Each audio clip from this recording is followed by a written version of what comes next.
نے ہجرت فرمائی؟ جی بھائی، جناب علی نے بھی ہجرت کی. ہجرت کی کیوں جاتی ہے؟ جہاں دین پر پابندی، اسلام پر پابندی، عبادات پر پابندی، معاملات پر پابندی ہو تو پھر کرنا کیا ہے؟ اس جگہ کو چھوڑنا. وہ مدینہ کی سرزمین ہو یا پاک سرزمین، ہجرت وہاں مکے والوں نے کی، یہاں ہندوستان والوں نے کی. کیوں؟ اسلام پہ پابندی ہے، اعمال پہ پابندی ہے، ایمان پہ. جس علی نے 13 سال کے بعد مکہ چھوڑا، کیوں؟ کہ مکہ میں دین پر پابندی ہے. اسی سیدنا علی نے اگلے 25 سال میں مکہ کی سرزمین کو چھوڑا 13 سال کے بعد، لیکن مدینہ کو 25 سال تک کیوں نہیں چھوڑا؟ اس لیے کہ ابو بکر کی زندگی میں، عمر کی زندگی میں، عثمان کی زندگی میں علی کے ہاں دین محفوظ تھا، مغلوب نہیں تھا. اگر 3 یاروں کے دور میں یہاں پہ دین مظلوم ہوتا، مغلوب ہوتا، تو مکہ چھوڑنے والے علی مدینہ بھی چھوڑ دیتے نا. تو چھوڑا کیوں نہیں؟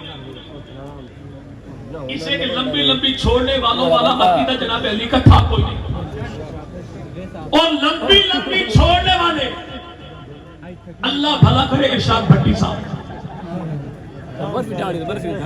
بہت ساری چیزیں آسان ہیں، چھوڑوں کی لمبی لمبی چھوڑی ہوئی بھی سامنے آئی. چوتھی بات کیا ہے؟ آمنہ کے لال کی رحلت ہوئی تو اسی یہاں پر یار لوگ کچھ اعتراضات ہیں. اللہ کے نبی مدنی کریم نے آخری حج کیا 88 دن کے بعد جا کے نبی نے پاک کا انتقال کیا. اس آخری حج کے موقع پر اللہ کے نبی نے خطبہ دیا. کون سا؟ کیا میں نے دین تمہارے تک پہنچا دیا؟ جی بھائی، نبی پاک نے کیا پوچھا؟ کیا یہ دین میں نے تمہارے تک؟ تو جن سے نبی نے پوچھا تھا کہ تمہارے تک پہنچا دیا وہ تھے کون؟ جی بھائی، اور کون تھے صحابہ جن کو نبی نے 23 سال دین پڑھایا، دن رات پڑھایا، سفر میں پڑھایا، حضر میں پڑھایا، امن میں پڑھایا، جنگ میں پڑھایا، تنگی ترشی میں پڑھایا، اور یوں پڑھایا کہ زمانہ مان گیا کہ اس جیسا استاد کوئی نہیں تو اس جیسی جماعت کوئی نہیں. رسول فرمائے میں نے دین تمہارے تک پہنچا دیا. اور ملنگری کا بچہ کہنے نہیں، بس 3 مسلمان رہے باقی سارے فارغ ہو گئے. تو یاد رکھیے گا، یہ آپ کا شہر اکیڈمیوں کا شہر کہلاتا ہے. بڑے بڑے بورڈز لگتے ہیں جی 100% کامیاب ہو گئی. کیا؟ 10th class result 100%. یار بچہ وہاں پہ داخل کروا دیجیے. کہاں؟ جن کا ریزلٹ یہ ہے، جن کا ریزلٹ یہ ہے. ریزلٹ بتایا جاتا ہے، بلڈنگ کی لوکیشن نہیں، بلڈنگ کے سٹائل نہیں، وہاں پہ ٹھنڈے پانی کی سہولت نہیں، پک اینڈ ڈراپ کے لیے بھائی ٹریفک کا انتظام نہیں، وہاں پہ ٹیچنگ اسٹاف کا تعارف نہیں، وہاں پر نصاب تعلیم نہیں، کچھ بھی نہ بتائیں. ایک ہی بات بتائی جاتی ہے، 100 تھے اور 100 کے 100 کامیاب ہو گئے. کیوں؟ کہ شاگردوں کا نتیجہ استاد کی کامیابی کا ثبوت ہوتا ہے. دنیا بھر کے لوگ کچھ بھی نہ بتائیں، یار شاگردوں کو کامیاب کہہ دیں تو نتیجہ کہ بھائی اسٹاف بھی اچھا ہے، نصاب بھی اچھا ہے، استاد بھی اچھا ہے، طرز تدریس بھی اچھا ہے، لیکن میرے بھائی یہاں پہ سب کچھ ہو لیکن نتیجہ 3 5 7 میں فیل ہو جائے. ایسی اکیڈمی، ایسے اسکول میں کوئی بچہ داخل کروائے گا؟ اور ایک جنریٹر کی سہولت ہے، کہتا تھا ریزلٹ دے، نصاب بڑا اچھا ہے، اور بھائی ریزلٹ دے، ٹیچنگ اسٹاف بڑا اچھا ہے، اور بھائی ریزلٹ دے، بھائی بلڈنگ بڑی اچھی ہے، اور بھائی ریزلٹ دے، بھائی پک اینڈ ڈراپ کی سہولت ہے، اور بھائی ریزلٹ دے. اب جو یہ کہے کہ نبی کے سارے صحابہ کامیاب ہیں، یہ رسول کو کامیاب مانتے ہیں. اور جو یہ کہے نہیں، آئے تو 1.25 لاکھ تھے لیکن پاس ہوئے 3. یہاں پر ایک بات اور سنیے جی. حضرت عمار ابن یاسر کا قاتل کون ہے؟ عمار ابن یاسر کا قاتل کون ہے؟ ان سے پوچھو عمار ابن یاسر ہیں کون؟ تو جس نے کہا نا پشاور میں کہ ہمارے اماموں کا رتبہ انبیاء سے بڑھ کر، جس نے کہا تھا ارشاد بھٹی صاحب سے نہیں، جناب علی نے اپنے بیٹوں کا نام ابو بکر عمر عثمان تو رکھا تھا، لیکن نبی کے یاروں کے نام پر نام رکھا، عرب کے بزرگوں کے ناموں پر نام رکھا تھا۔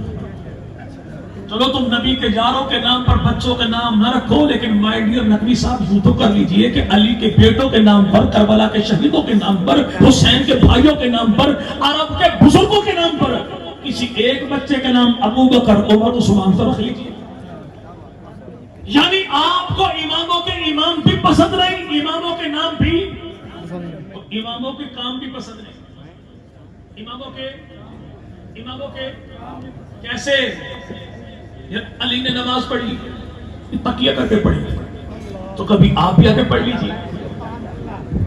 عمر کو اپنی بیٹی کا نکاح علی نے دیا، کہتے نہیں تکیہ کے طور پر دیا۔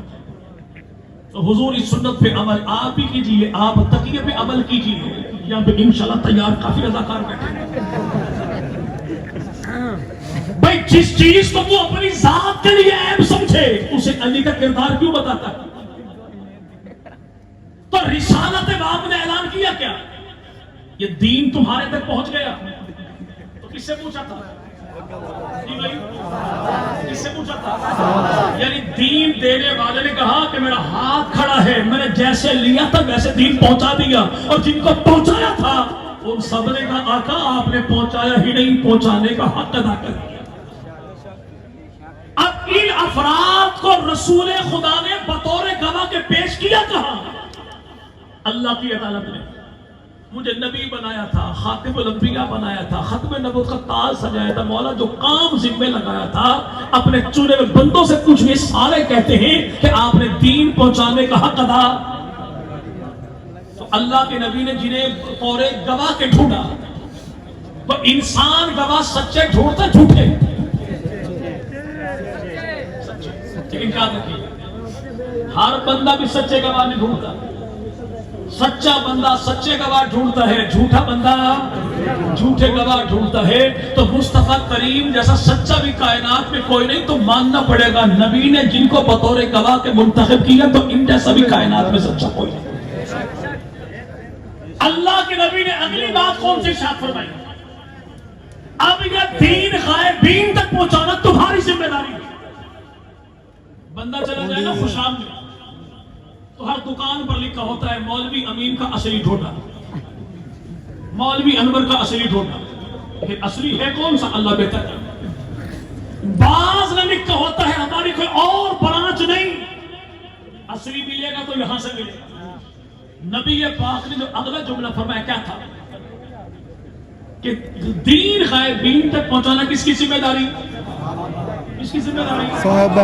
کس کی ذمہ داری؟ صحابہ۔ تو ایک ہی جملے نے اللہ کے نبی نے دو کام ذمہ لگا دی، کیا؟ صحابہ کی ذمہ لگا دیا کہ نبی سے دین لے کے امت تک پہنچانا تمہاری ذمہ داری ہے، اور امت کو بتا دیا کہ دین محمدی کی کوئی اور برانچ نہیں، میرا دین ملے گا تو میرے یاروں سے ملے گا۔ اب اگر کوئی بندہ صحابہ کو چھوڑ کے دین کسی اور سے لے، یہ سب کچھ لے سکتا ہے، لیکن دین کہاں سے ملے گا؟ صحابہ۔ کہاں سے ملے گا؟ کہاں سے ملے گا؟ چلے بات میری ختم ہو گئی۔ یار لوگ کہتے ہیں اللہ کے نبی کی وفات کے بعد ابو بکر صدیق سقیفہ کی حویلی میں گئے تھے یا کسی نے بلایا تھا؟ ابو بکر کو بلایا گیا تھا، تدفین کے کام علی کے ذمہ لگا کے خود وہاں پر چلے گئے۔ علی نے یہ نہیں کہا کہ پیغمبر کے بعد امت کی سربراہی کا فیصلہ میں گھر میں کیوں، کیونکہ علی کو ان پہ اعتماد تھا۔ انہوں نے یہ نہیں کہا میرا جگری یار بھی ہے، داماد بھی ہے، تو تدفین کے معاملات میں پیچھے کیوں رہوں، کیونکہ انہیں علی کی ذات پر اعتماد تھا۔ انصار نے کہا امیر ہمارا، مہاجرین نے کہا امیر ہمارا۔ ابو بکر اٹھے تو ابو بکر نے کہا لوگوں، امیر اور امام جو ہوگا وہ قریشی ہی ہوگا، قریشی سے بہر کوئی جی بھائی۔ آپ جو لوگ کہیں نا جی ابو بکر نے علی کا حق کھا لیا، تمہیں تو احسان مند ہونا چاہیے سیدنا ابو بکر صدیق کا. اگر جناب ابو بکر صدیق نبی کا فرمان امت کے حوالے نہ کرتے کہ امام جو ہوگا، قائد جو ہوگا، خلیفہ جو ہوگا وہ قریشی ہی ہوگا، اگر ابو بکر جملہ پیش نہ کرتے